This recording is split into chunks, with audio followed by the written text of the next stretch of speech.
അനു, എന്താടി ഒരു ഗൗരവം? സഞ്ജു വരാഞ്ഞിട്ടാണോ? അശ്വതിയുടെ ചോദ്യം കേട്ട് അവൾ ഒന്ന് ഞെട്ടി. ഓ, ഒന്നുമില്ല അച്ചു, ഞാൻ വെറുതെ എന്തോ ആലോചിച്ചങ്ങനെ ഇരുന്നു എന്നേ ഉള്ളൂ, അനു പറഞ്ഞു. പിന്നെ എനിക്കറിയാം, സഞ്ജു വരാഞ്ഞിട്ടല്ലേ? അച്ചു വീണ്ടും പറഞ്ഞു. അവൻ ഇല്ലാത്തതുകൊണ്ട് ഒരു സുഖമില്ലടാ. ക്ലാസ്സിൽ കയറാൻ തന്നെ തോന്നുന്നില്ല. നീ പൊയ്ക്കോ, ഞാനില്ല. അനാമിക, സഞ്ജയ് കസിൻസ് ആണ്. ഒരേ പ്രായം, വളർന്നതും പഠിച്ചതും ഒരുമിച്ച്. സഞ്ജു ഇല്ലാതെ അനു പൂർണ്ണമല്ല എന്ന് വേണമെങ്കിൽ പറയാം. അമ്മാവൻ്റെ മകളായതിൻ്റെ എല്ലാ അധികാരവും അവൾ കാണിക്കാറുണ്ട്. അല്ല, അതിനുള്ള സ്വാതന്ത്ര്യം വീട്ടുകാർ അവൾക്ക് കൊടുത്തിട്ടുമുണ്ട്. പക്ഷേ ഇതൊന്നും അത്രയ്ക്ക് രസിക്കാത്ത ഒരേ ഒരാൾ സഞ്ജുവാണ്. ഒരു കാരണവുമില്ലാതെ വഴക്കിടാൻ അവനെ കഴിഞ്ഞേ വേറെ ആളുള്ളൂ. എങ്കിലും ഒരു നേരം അവളെ കാണാതിരിക്കാൻ അവനും കഴിയില്ല. ഇന്ന് അവൻ്റെ ബർത്ത്ഡേ ആണ്. അമ്മായി എന്തൊക്കെയോ വഴിപാടുണ്ടെന്ന് പറഞ്ഞ് ചെക്കനെ ക്ഷേത്രത്തിൽ കൊണ്ടുപോയിരിക്കുകയാണ്. അതാണ് അനുവിൻ്റെ വിഷമത്തിന് കാരണം. പിന്നെ അച്ചു ഉള്ളതുകൊണ്ട് ആ ദിവസം അങ്ങനെ അങ്ങ് പോയി. സഞ്ജു കഴിഞ്ഞാൽ അനുവിന് എല്ലാം അച്ചുവാണ്. പാർട്ണർ ഇൻ ക്രൈം എന്ന് വേണമെങ്കിൽ പറയാം. സഞ്ജുവും അച്ചുവും ഇല്ലാതെ അനുവിനൊരു ലോകമില്ല. അവർക്കും അങ്ങനെ തന്നെ. അന്നത്തെ ദിവസം കടന്നു പോകാൻ ഏറെ പ്രയാസപ്പെട്ടു. ലാസ്റ്റ് അവർ കട്ട് ചെയ്ത് നേരെ വീട്ടിലെത്തി. അവൻ എത്തിയിട്ടില്ല. ഫുഡ് കഴിച്ചെന്ന് വരുത്തി. ബുക്ക് കയ്യിലെടുത്ത് വരാന്തയിൽ ഇരിപ്പായി. പിന്നെ ജോലി. പിന്നെയും ഒരുപാട് വൈകിയാണ് അവൻ വന്നത്. കാറിൽ നിന്ന് ഇറങ്ങുമ്പോൾ തന്നെ കണ്ടു 32 പല്ലും കാട്ടി വേളൊക്കെ ചിരിക്കുന്ന അവനെ. ആ ചിരി കണ്ടാലറിയാം മുത്തശ്ശിയുടെ കയ്യിൽ നിന്ന് കാര്യമായിട്ട് പോക്കറ്റ് മണി ഒത്തിട്ടുണ്ട്. ഷെയർ ചോദിക്കണം. എന്തായാലും എനിക്കുള്ളത് മുത്തശ്ശി കൊടുത്തയക്കാതിരിക്കില്ല. പക്ഷേ കാലം തരുമോ? തന്നില്ലെങ്കിൽ ഞാൻ ഇടി കൊടുത്തു വാങ്ങും, അവൾ ഓർത്തു. എന്താ മോനെ, പോയ പോലെ അല്ലല്ലോ തിരിച്ചു വരവ്. എൻ്റെ ഇരിങ്ങത്താ, അതും പറഞ്ഞ് അവൾ കൈ നീട്ടി. അവൻ അവളുടെ കൈയുള്ളയിൽ കാര്യമായൊരു നുള്ളു വെച്ചു കൊടുത്ത് അകത്തേക്കോടി.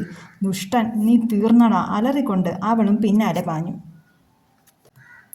രാത്രി ഫുഡ് കഴിച്ച് ഉറങ്ങാൻ പോകുമ്പോൾ അവൻ്റെ റൂമിൽ ലൈറ്റ് കണ്ടു. കയറിയതാണ്. ചെക്കൻ എന്തോ എഴുതുന്നുണ്ട്. ഷെടാ, പഠിക്കുന്നോ? നന്നായോ? അവൾ ഓർത്തു. ഏയ്, എന്തോ കുത്തിക്കുറിക്കുന്നു.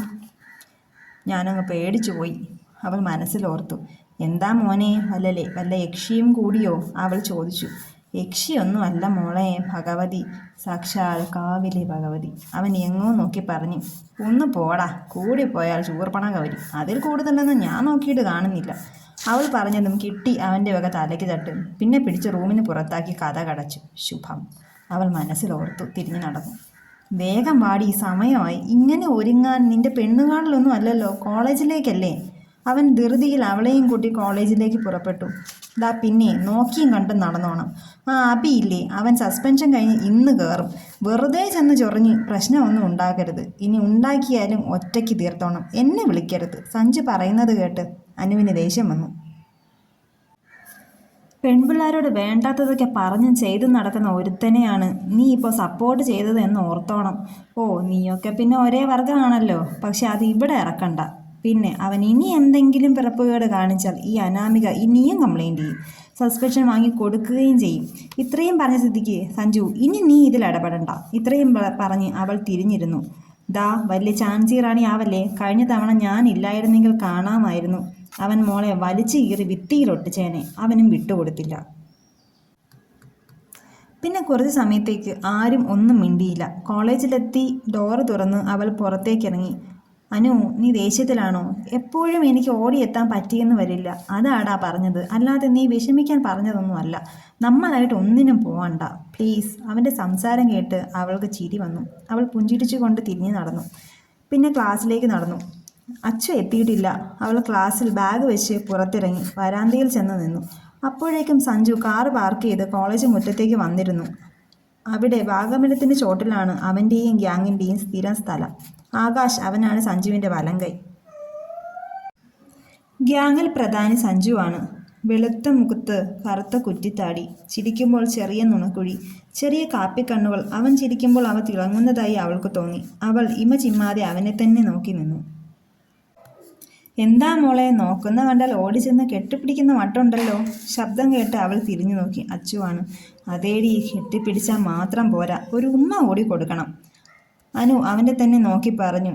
നിനക്ക് ചെന്ന് പറഞ്ഞുകൂടെ? ദിവ്യപ്രേമം മുറച്ചെറുക്കൻ, പോരാത്തതിന് ഒരേ വീട്ടിൽ താമസം. ഞാനാണെങ്കിൽ ഇപ്പോൾ പിള്ളേർ രണ്ടായേനെ. അച്ചു പറഞ്ഞു. ശരിയാടി, മുറച്ചെറുക്കൻ ഒരേ വീട്, പിന്നെ വില്ലന്മാരായ വീട്ടുകാരുമില്ല. അതുകൊണ്ട് തന്നെയാണ് പറയാത്തത്. നമ്മുടെ കൂട്ടിലെ കോഴിയില്ലേ, എപ്പോൾ വേണേലും പിടിക്കാലോ. ഇപ്പോൾ ഇങ്ങനെ നടന്നോട്ടെ പാവം, അനു ചിരിച്ചുകൊണ്ട് പറഞ്ഞു. ഊവ്. അവസാനം കോഴിയെ കുറുക്കൻ കൊണ്ടുപോയി എന്ന് പറഞ്ഞ് കരയാതിരുന്നാൽ മതി. അച്ചു അത് പറഞ്ഞപ്പോൾ സമ്മാനമായി നല്ലൊരു തൊഴിയാണ് കൊടുത്തത്. ഡി, ഇവിടെ ഉണ്ടായിരുന്നോ? മഹാറാണിയെ അടിയാൻ എവിടെയെല്ലാം തിരക്കി. എവിടെടി നിന്റെ മറ്റവൻ? അബിയാണ്. കൂടെ കുറേ ചെക്കന്മാരുമുണ്ട്. എന്തായാലും നല്ല ഉദ്ദേശമല്ല എന്ന് അനുവിന് മനസ്സിലായി. അബി, വേണ്ട, അവളെ വിട്ടേര്, നീ പോ. സഞ്ജുവിൻ്റെ ശബ്ദമായിരുന്നു. ഓ, വന്നല്ലോ രക്ഷകൻ. നീ എത്ര നാൾ ഇവളെ രക്ഷിക്കുമെന്ന് എനിക്ക് കാണണം. പിന്നെ ഞാൻ രണ്ടിനും വെച്ചിട്ടുണ്ട് നല്ല ഒന്നാന്തരം പണി, കരുതിയിരുന്നു. അബി പറഞ്ഞു. ആയിക്കോട്ടെ, ഇപ്പോൾ നീ പോ അബി. സഞ്ജു അവനെ ഒഴിവാക്കി വിട്ടു. എന്നിട്ട് അനുവിന് നേരെ തിരിഞ്ഞു. എന്തോന്നാടി ഇത്? അവൾ അതിന് മറുപടി എന്നോണം കണ്ണ് ചിമ്മി കാണിച്ചു. അബി ജൂനിയർ പെൺകുട്ടികളെ ശല്യം ചെയ്തതാണ്. അനു അത് ചോദ്യം ചെയ്തു. അപ്പോൾ അവൻ അനുവിനോടായി. ചെറുതിൽ തുടങ്ങിയത് ഒടുവിൽ വലുതിൽ അവസാനിച്ചു. അബിക്ക് സസ്പെൻഷനും കിട്ടി. അതിൻ്റെ ദേഷ്യം എന്തായാലും അബിക്കുണ്ട്. അവൻ അത് എങ്ങനെ തീർക്കുമെന്ന് കണ്ടു തന്നെ അറിയണം. ദിവസങ്ങൾ കഴിഞ്ഞുപോയി. സഞ്ജു, നീ വരുന്നുണ്ടോ? ലേറ്റായടാ, ഒന്ന് വേഗം വാ. അനു ധൃതി പിടിക്കുകയാണ്. ഇന്ന് കോളേജിൽ ഫസ്റ്റ് ഇയറിന് ക്ലാസ് തുടങ്ങുന്ന ദിവസമാണ്. അതാണ് ചെക്കൻ ഇത്ര ഒരുക്കം. അല്ലെങ്കിൽ കുളിയും ജപവും എല്ലാം പെർഫ്യൂമിൽ ഒതുക്കുന്നവനാ. അനു ഓർത്തു.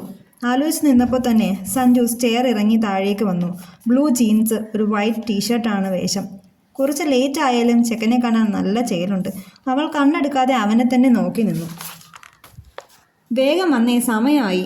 അവൻ അവളുടെ കൈയും പിടിച്ച് നേരെ മുറ്റത്തേക്ക് ഇറങ്ങി. അവൻ്റെ ഉള്ളം കൈയിലെ ചൂട് അവൾക്ക് എന്തോ ഷോക്ക് അടിക്കും പോലെയാണ് തോന്നിയത്. അവൻ എന്നെ തൊടുന്നത് ഇതാദ്യമായൊന്നുമല്ല. പിന്നെന്താണിപ്പോൾ ഇങ്ങനെ ഒന്ന് തോന്നാൻ? ഈശ്വരാ, ഇതാണോ ഈ പ്രേമം? ഈ പ്രേമം ഇങ്ങനെയൊക്കെയാണോ? അവൾ ആലോചിച്ചു. സ്വപ്നം കാണാത്ത കേരടി, ചെന്നിട്ട് ഒരുപാട് കാര്യങ്ങളുള്ളതാ. അവൾ പെട്ടെന്നൊന്ന് ഞെട്ടി. പിന്നെ ബൈക്കിന് പിന്നിൽ കയറി അവൻ്റെ തോളോട് ചേർന്ന് അങ്ങനെ. അവൻ്റെ പെർഫ്യൂമിൻ്റെ ഗന്ധം അവളെ മത്ത് പിടിപ്പിച്ചു. അവൾ കുറച്ചുകൂടി അവനോട് ചേർന്നിരുന്നു. കൃത്യസമയത്ത് തന്നെ കോളേജിലെത്തി. ഹായ്, കളർഫുള്ളായിട്ടുണ്ടല്ലോ. ചെന്നപാടെ അവൻ പറഞ്ഞു. അവൾ നല്ലൊരു നുള്ളു കൊടുത്തു അവൻ്റെ കൈക്ക്. വേഗം വാഗമരച്ചൂടിലേക്ക് ചെന്നു. ആകാശും ഗ്യാങ്ങും അവിടെയുണ്ട്. അവരോടൊപ്പം അവനും കൂടി. പെൺകുട്ടികളെ പരിചയപ്പെടുത്തുന്ന ചടങ്ങ് തകൃതിയിൽ നടക്കുന്നു. ഇതിനൊന്നും നിൽക്കാതെ അനു നേരെ ക്ലാസ്സിലേക്ക് പോയി. പാദസരത്തിൻ്റെ നേർത്ത ശബ്ദം കേട്ടാണ് സഞ്ജു ആ വശത്തേക്ക് നോക്കിയത്. ആകാശനീല ചുരിദാറിട്ട ഒരു പെൺകുട്ടി. വെളുത്ത് മെലിഞ്ഞ് വട്ടമുഖവും തുടുത്ത കവിളുകൾക്ക് പിങ്ക് നിറമാണ്. ചുവന്ന ചുണ്ടും നീണ്ട് ഇടതൂർന്ന മുടി കാറ്റിൽ പാറി നടക്കുന്നു. ചിരിക്കുമ്പോൾ വിടരുന്ന താമര കണ്ണുകൾ. അവൻ അവളെ തന്നെ നോക്കി നിന്നു. അവൻ്റെ കൈ പതിയെ ആകാശിൻ്റെ തോളിൽ അമർന്നു. ആകാശ് അവൻ നോക്കുന്ന സ്ഥലത്തേക്ക് ഒന്ന് നോക്കി. കൊള്ളാമല്ലോ, വിളിക്കട്ടേടാ? അവൻ ചോദിച്ചു. സഞ്ജു ഒന്ന് മൂളി. നീലക്കിളി, ഇങ്ങ് വന്നേ മോളെ. ആകാശാണ് വിളിച്ചത്. അവൾ തെല്ല് പകപ്പോടെ അവരുടെ അടുത്തേക്ക് ചെന്നു.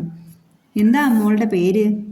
പ്രിയ, കൃഷ്ണപ്രിയ, അവൾ പറഞ്ഞു. ഏതാ ഡിപ്പാർട്ട്മെൻറ്റ്? ആകാശ് പിന്നെയും ചോദ്യം തുടർന്നു. കെമിസ്ട്രി. ആഹാ, അപ്പം നമ്മുടെ ആളാണല്ലോ.